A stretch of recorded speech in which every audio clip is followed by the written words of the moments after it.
Well, thank you for to be here by the invitation of the Communicantes Foundation, and I'm really grateful for bringing me here. Well, coming from the west, well, very far west, I mean California, and between California and Asia, I find myself here just like in the center of the world. And this is a very happy feeling.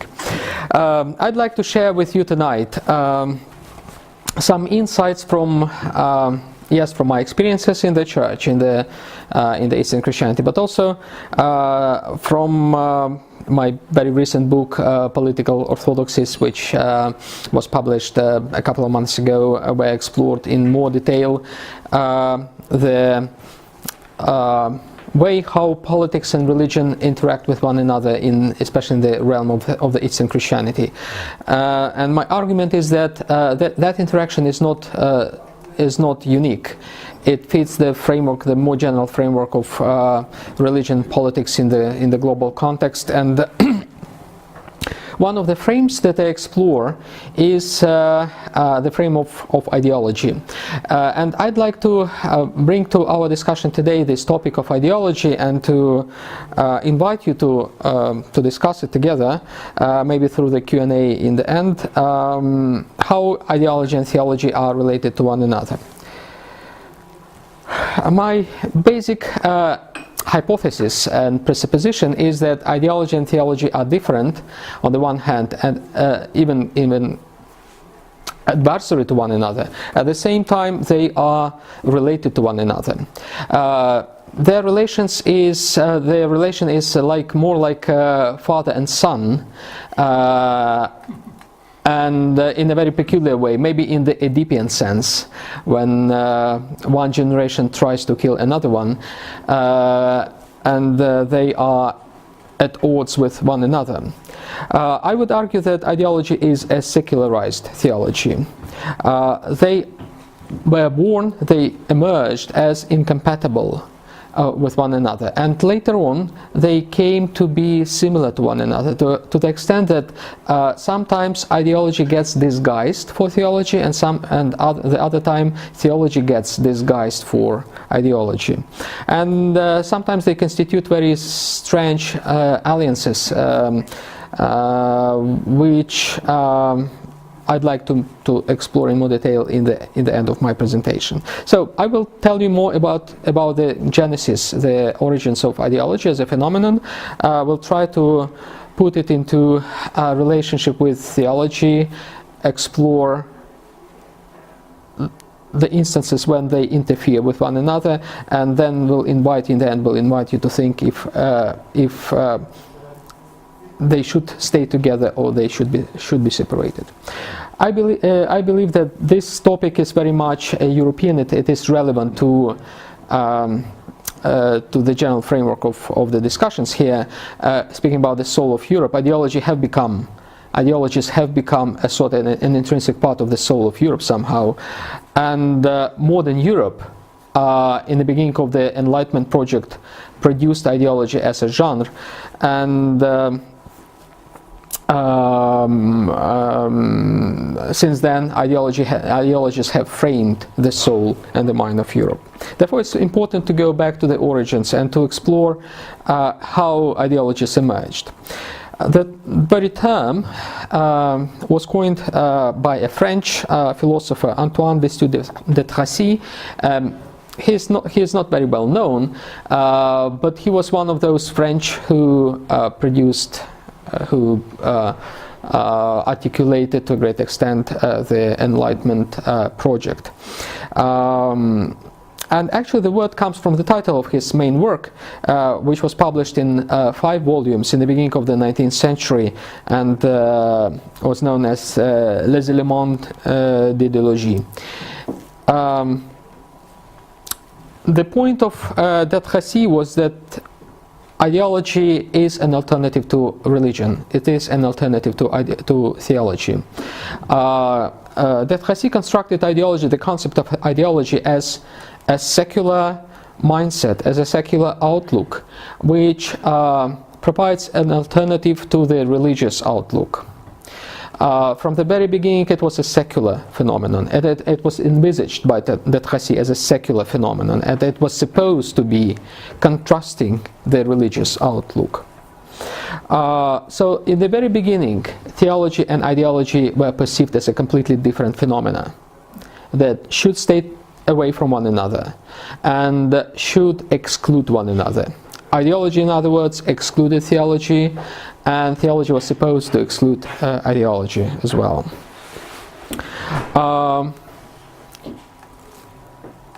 This eventually led, this started the evolution of ideology. So ideology evolved as a phenomenon, as a concept, as an idea, and it evolved into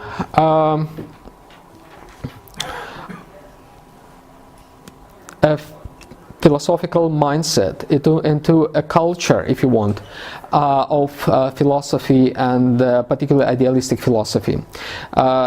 In some sense, Tracy, even though he was not himself a prominent philosopher of the same rank as Kant or Hegel, he gave an explanation, a wording, to describe what was the German idealistic philosophy. And eventually ideology became associated with the German, particularly with the German idealistic philosophy, given that even the core word, the root of the word, idea, is the same. Ideology is about ideas, and ideas were perceived as the main driving force of the world from the perspective of the German idealistic philosophy. And exactly in this capacity, ideology was criticized by Karl Marx. His attitude to ideology was very critical. He believed that ideology, especially as it was articulated, as it was used by the idealist philosophers of the previous generation before him, was misleading. It was wrong. It led people to a wrong perception of the reality. While the Tracy wanted ideology to lead people to the true perception of the reality, in his understanding, the true perception of reality was free of religion, of the religious perception. The Tracy believed that religious perception is wrong. What he suggested as an ideology was a correct perception of the reality. Exactly, Karl Marx criticized this way, this alternative, which was suggested by Tracy, and he suggested another way of receiving reality, not through the prism of ideas, but through the prism of economic interests and class struggle, and, well, you know what constitutes the core of the Marxist doctrine.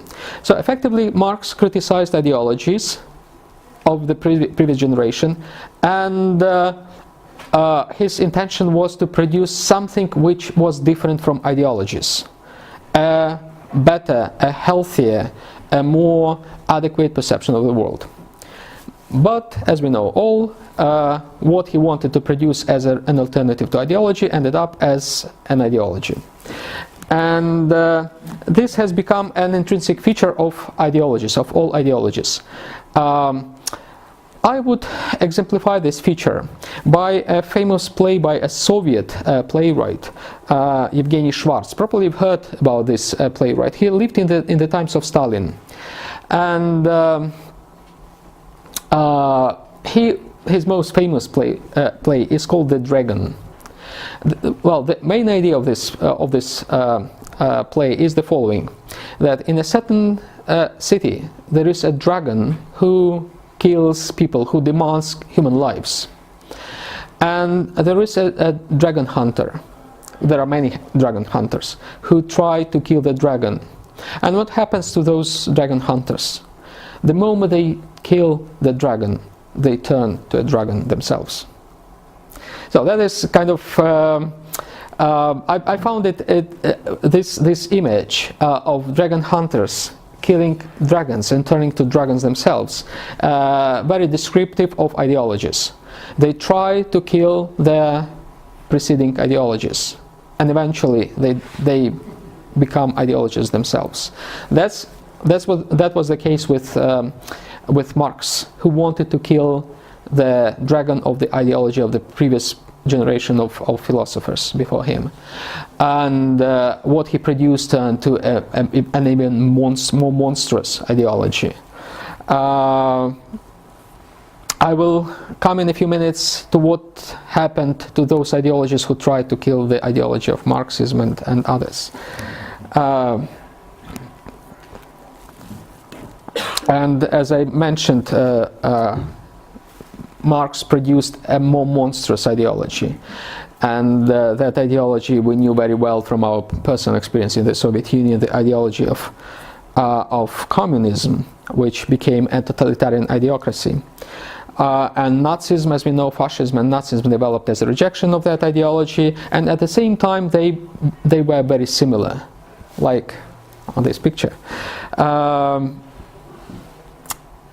They constituted the two sides of the same coin, effectively, and this similarity between the ideology of Marxism or communism, its concrete incarnation in the Soviet ideology, and fascism, Nazism.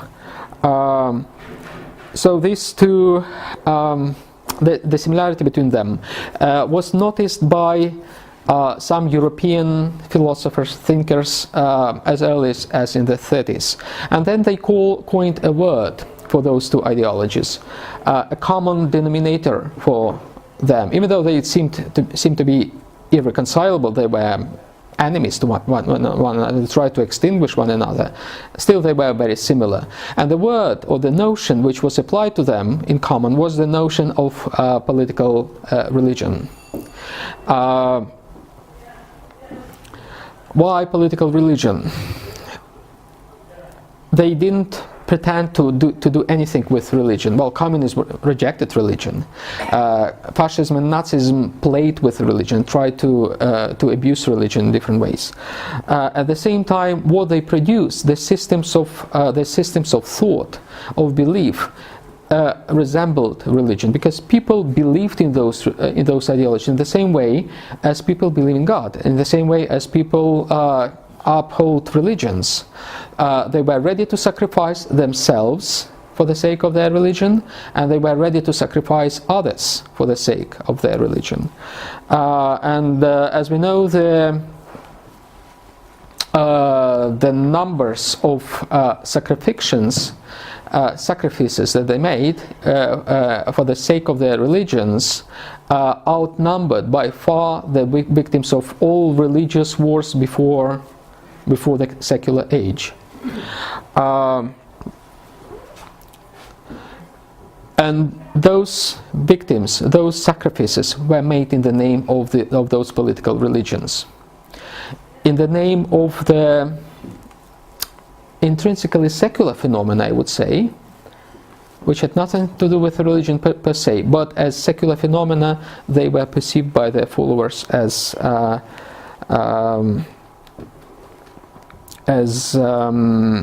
religion. So those two secular phenomena, communism and Nazism, they led eventually to the greatest tragedies of the 20th century, with the most victims in the entire human history.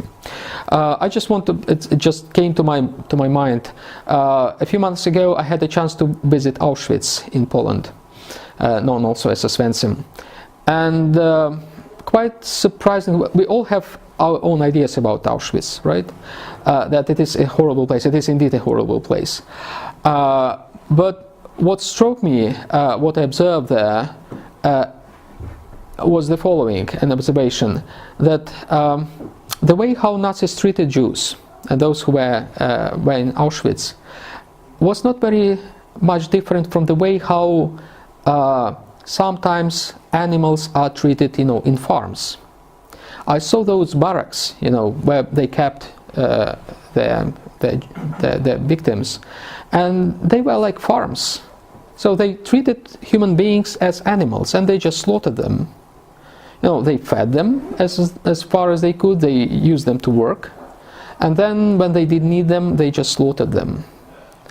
And for me, that represented the essence of this secular, in a very bad sense, secular attitude to human beings, which have been dehumanized, which became dehumanized, which represented this outlook at the human beings, which lacks completely the religious dimension, religious attitude. It is purely biological attitude to human beings, with all those experiments, with all those inhuman treatment of people. Again, don't perceive me wrong that I'm not against secularism. I believe in secularism. I believe it's a very good thing, and it can help a lot, and I will come in the end to this conclusion. But there are some bad overturns of secularism, which can lead exactly to Auschwitz, which can lead exactly to the two, and which actually led to the two largest ideologies of the 20th century that ended up in the largest human killings in the human history. This has been summarized. I like this summary, which was made about the ideologies by Isaiah Berlin. I like this quote, and I'd like to read it. He referred to those two most important, most powerful ideologies of the 20th century, and he said, when our descendants in 2 or 3 centuries' time, if mankind survives until then, he was not very much optimistic, come to look at our age, it is these two phenomena, meaning communism and Nazism, that will, I think, be held to be the outstanding characteristics of our century. 20th century, he meant, the most demanding of explanation and analysis.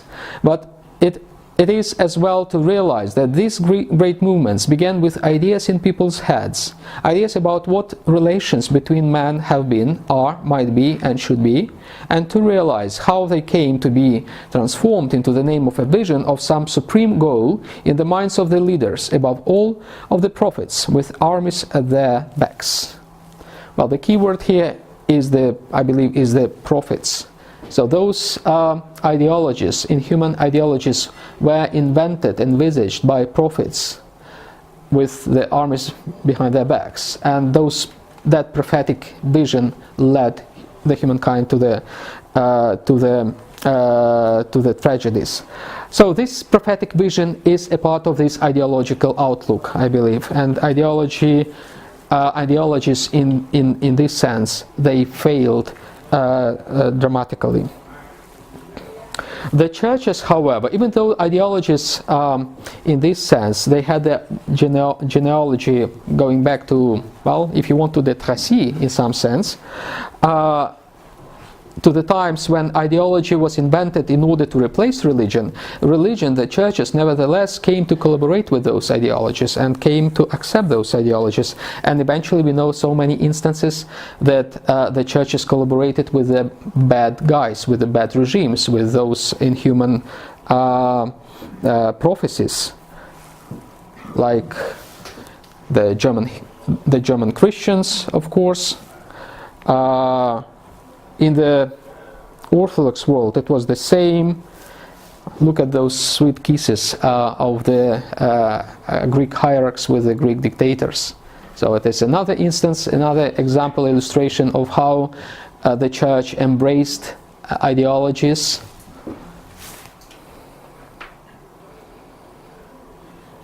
Oh, this one, another Greek hierarch hailing together with another Greek dictator, saluting the same set of ideas. Or this one in Romania, the Iron Guard, which was very closely associated with the church, and actually in the interwar period, Romania has produced a very interesting symbiosis of religion and ideology. This sort of symbiosis ruled the country. The country was at that time a one-party regime, the Romanian country, and it was a legionary country with the one party, the so-called party of the Legion of Archangel Michael, which was supported, backed, and by clergy, and actually a lot of clergy participated in that legion. And this is another interesting example of how the church merged with ideologies, even though, I want to stress it again, originally they were incompatible, and they were not supposed to be compatible. They were not supposed to be even standing, close to one another. And at the same time, they merged in the 20th century to constitute one thing.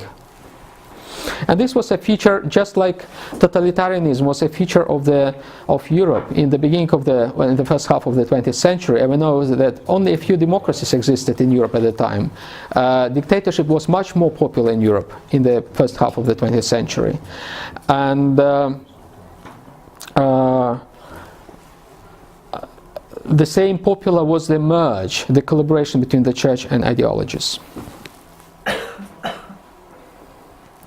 Well, just another example of the churches accepting and endorsing Nazism.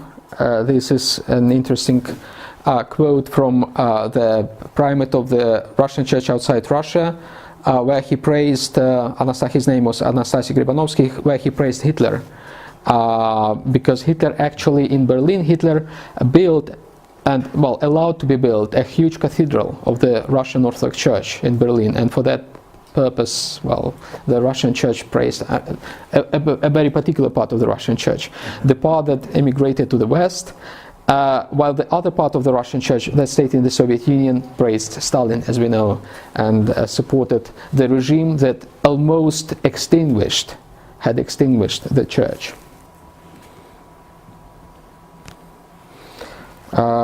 So the Moscow Patriarchate in the Soviet Union, as we know, issued a declaration in 1927 where it declared loyalty to the Soviet regime. And at the time, Metropolitan Sergei Starogorodsky wrote that your joy is ours, addressing the Communist Party, and your victories are also ours.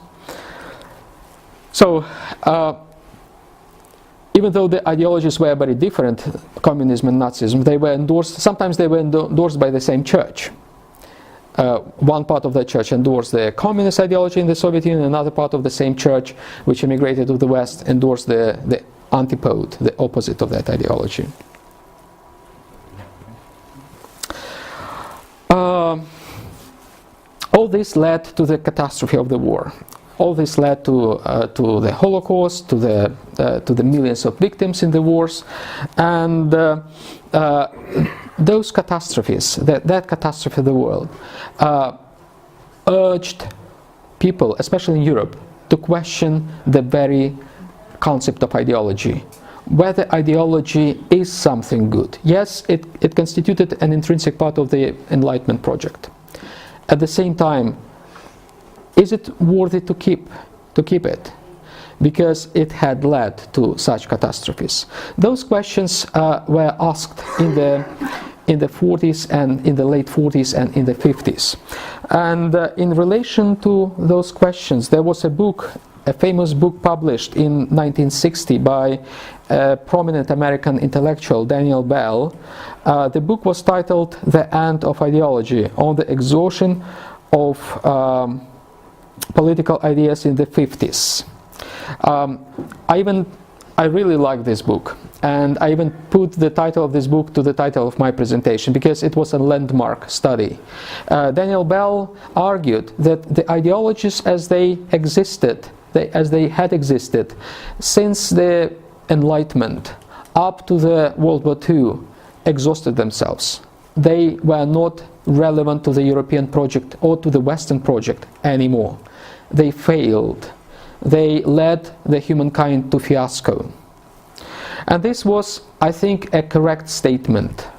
Daniel Bell exactly identified the problem of the European soul or the Western soul. Ideology as a phenomenon, a secular phenomenon in a bad sense, not in a good sense, secular phenomenon, which leads to, which can lead to Holocaust and other tragedies. A bit later, just really 5-6 years later, this famous issue of the Time magazine was published, and you probably know this title. It has, by the Los Angeles Times named this title the most recognizable magazine title in the history of print, and it is probably true. So the the magazine asks the question, is God dead? And we come now to another sort of, well, I will call it in a second, ideology of the dead God.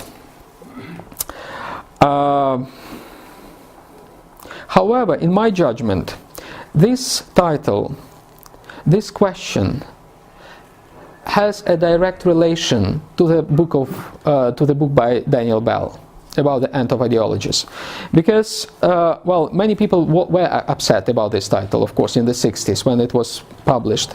They continue to be upset in the posterior decades up to our days. However, I believe that there is nothing, well, at least from my perspective, there is nothing to be upset about in this title, because effectively this title, this publication, this issue of the magazine proclaimed the same end of the God who was shaped by ideologies, or the God who was encaged into ideologies, or the God who served ideologies. Because people of the post-war period had this bad memories, had this bad feeling about the churches working with or collaborating with bad regimes, with inhuman ideologies. They refused this kind of religion, this kind of God who served ideologies. And I believe that this question addressed primarily this bad collaboration between religion, churches and ideologies.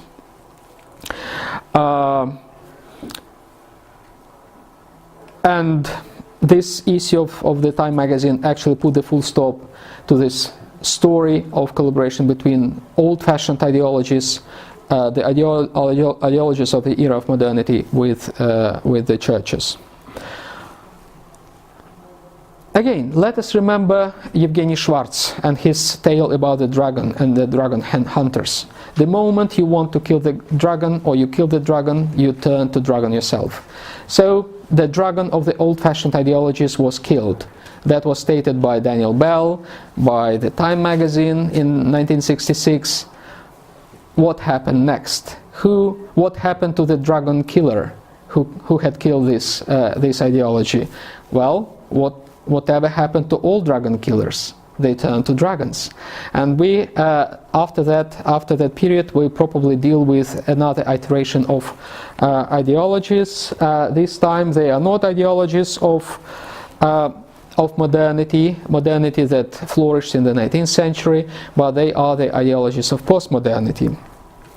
Well, I believe firmly in the value of postmodernity, to be honest, and I think that postmodernity played a very important role, and this role can be appreciated only in the context of the overcoming the old-fashioned ideologies. Postmodernity emerged, well, it emerged in the beginning of the 20th century, but it became particularly popular in the afterwar period, and exactly in order to tackle the issue of the old ideologies. The ideological mindset, the belief in very simple ideas, absolute belief in the ideas which are relative,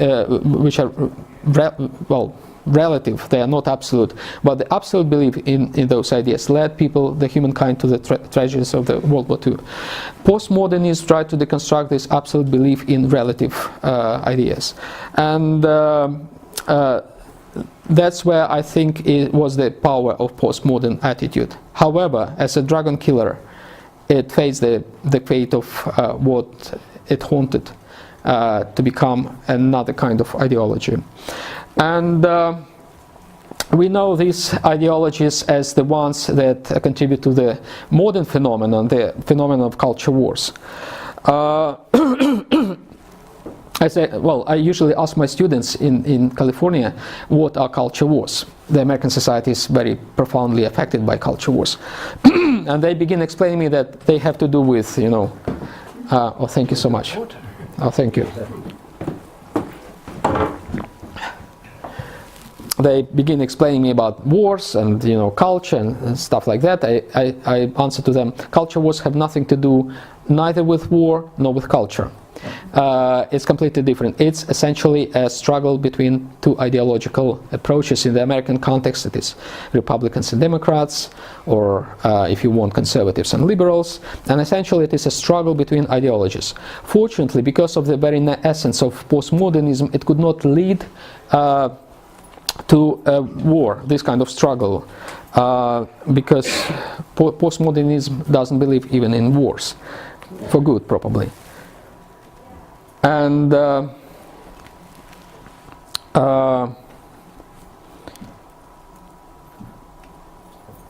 still, even in this new iteration, ideologies, I believe, they inspire churches. They subscribe churches to the sides of the battle. In the modern American situation, where the culture wars are really strong, they're at the brink of becoming a new war, literally.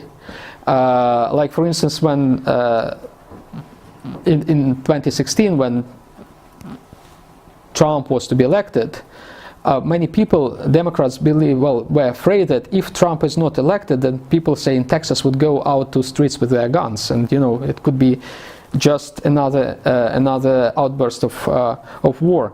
Some people explain the culture war in the United States nowadays as a sort of continuation or rebirth of the Civil War, in a sense.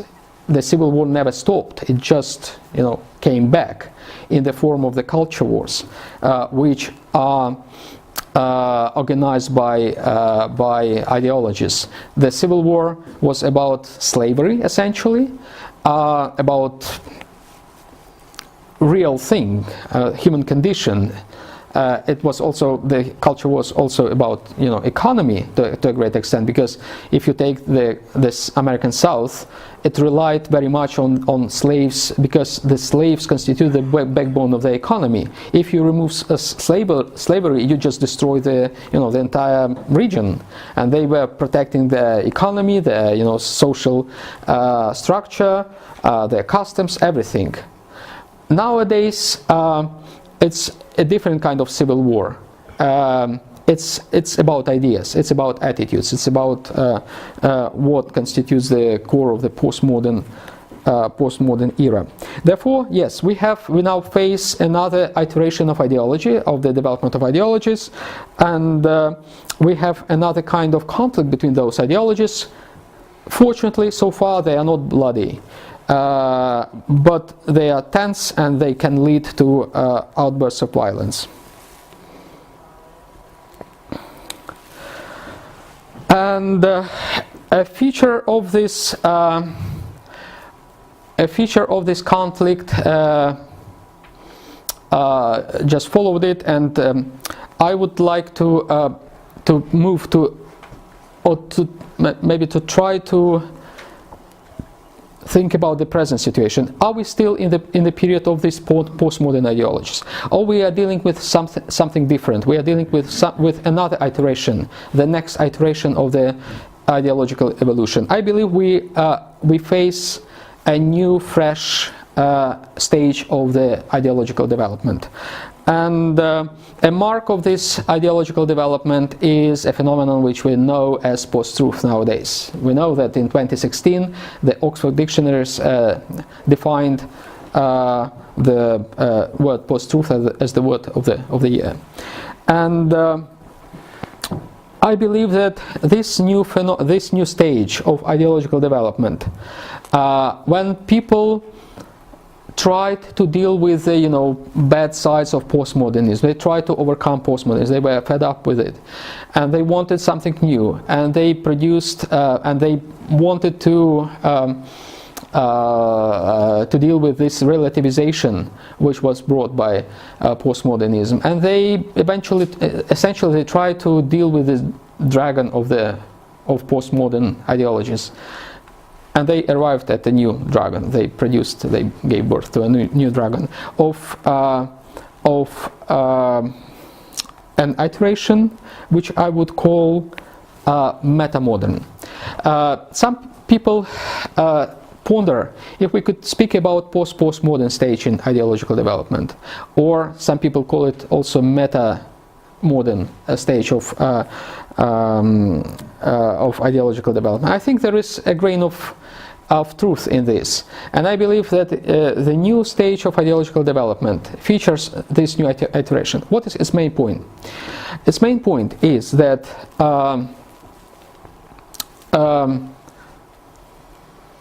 yes, we cannot relativize everything. Relativization of everything, deconstruction of everything is not helpful. But what we produce instead? We produce instead, we come back to the old ideologies of modernity, with the whole ideas, with the whole worldviews, which we perceive not anymore in the same absolute way as people perceived those ideological complexes, systems in the first half of the 20th century, for instance. But we try to play with them. We try to play with them as we are not dealing with them seriously, as they are toys, but that is the way how we promote our own attitudes, our own ideas, our own ideological worldviews. I would say it is a postmodern, relativized way of promotion of holistic, very modernist ideological systems. That is a sort of a feature of meta-modernity or postmodernity. That is, if you want, a feature of post-truth. Post-truth is when I take absolutely my own relative, my own very conditional attitude to truth. I don't like something, therefore I don't believe in it. I don't accept it as a fact. I accept only what I like. I accept only what I want. I absolutize my own attitude, and I relativize the attitude of others to what I believe. So this is a mix of postmodern relativization and modern absolutization. I absolutize my emotions, my attitude. I don't care about others, what other people think about this. I'm absolutely happy about what I believe, even if it does not stand truth. That is what Trump has called alternative facts. So I'm absolutely fine if my facts are alternative to the mainstream, widely accepted, fact proven, and so forth.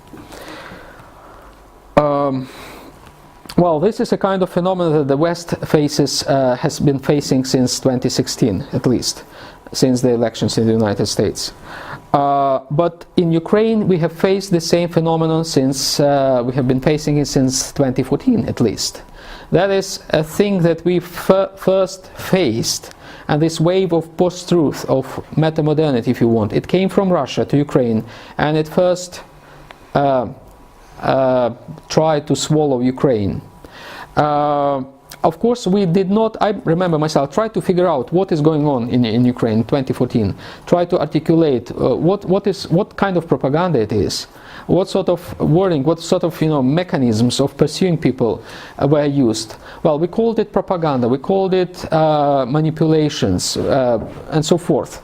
Now we have a much better language to describe this, including the language of post-truth and those reflections that have appeared in the works of the Western thinkers. We were discussing during the dinner today Tim Snyder's work on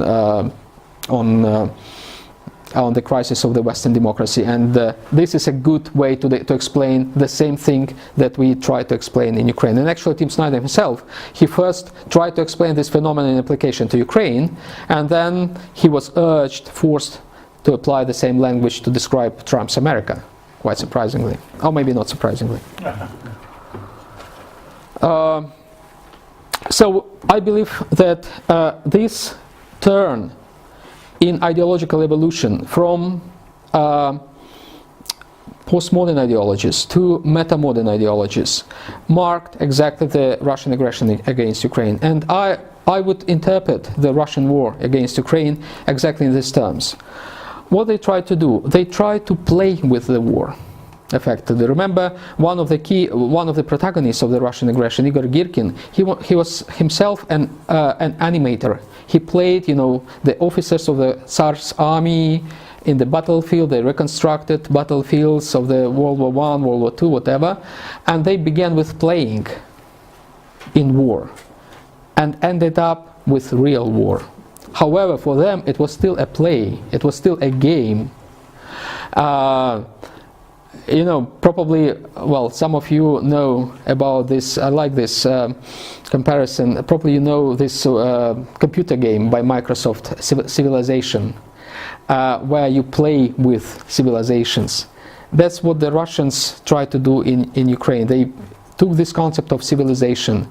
They tried to protect their own civilization. They invented, first of all, their own civilization of the Russian world.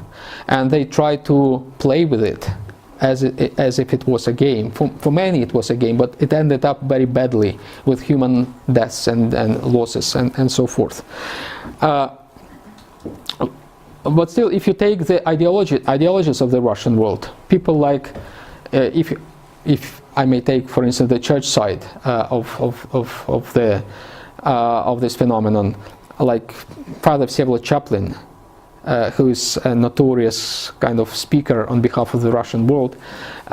He just yesterday, I think, or today, made a statement that Crimea is not enough for Russia. Russia should occupy Kiev. That was his fresh kind of statement. He is a postmodernist to the core of his mind. He always was a postmodern kind of guy. And he ended up in this sort of ideology, which is now postmodern, and that's exactly for me, it's a personification of this new iteration of ideologies. When people play with ideas as if they were postmodernists, but they are ready to kill for the sake of those games, and that is what is happening in Russia, I believe. And in the end, I just want to pose a few questions for you and for us to discuss. And I will try very briefly to answer those questions. So, just like in the case of modernist ideologies, which led to the great wars in Europe, the church collaborated with those ideologies. The church was infected. Well, I mean, the churches in general, even the Catholic Church, the Protestant churches, the Orthodox churches, all of them in Europe, they, to different extents, they collaborated with those ideologies, were affected by them. They were affected also by postmodern ideologies. They got trapped in two culture wars. If you take the United States, well, my impression of the Catholic Church in the United States is that it is very deeply entrenched in the culture wars. It is an intrinsic. It does not separate itself from the culture wars. Maybe except Jesuits, they stay kind of sane and healthy. The same are the evangelicals, who effectively they committed this this original sin of the Constantinian Symphony with the present American establishment. The Orthodox do the same. They are deeply involved in the culture wars of the American setting. Then we have, if we accept this hypothesis about meta-modern iteration of ideology, then we see how the church collaborated, contributed, and even inspired the wars that were resulted by this ideology. Like in Ukraine, the Russian church is very much behind this Russian aggression. So my question is, can we avoid this virtual circle? Can we get away from it? You have 1 minute. Yes, and this is exactly will be my question.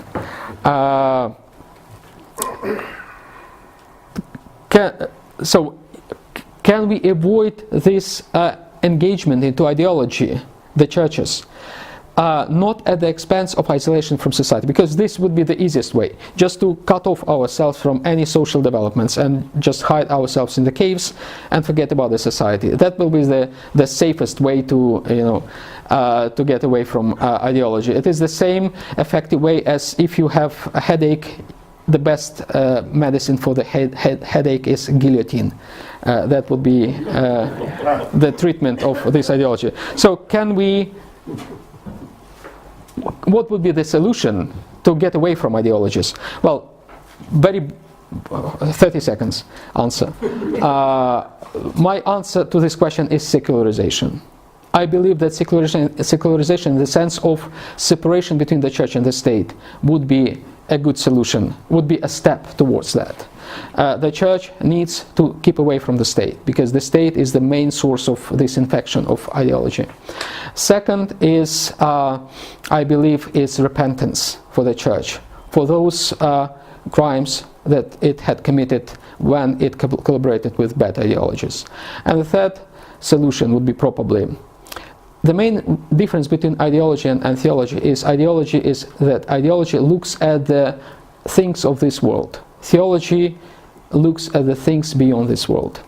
So keep an eye on the metaphysical, on the transcendental, on what is beyond this world is another way away from ideology. And the rest I invite you to discuss in the Q&A. Thank you.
And he answered me within 1 hour. Within 1 hour. I will write it. Yes, yes. Yeah. Interesting times, this Chinese.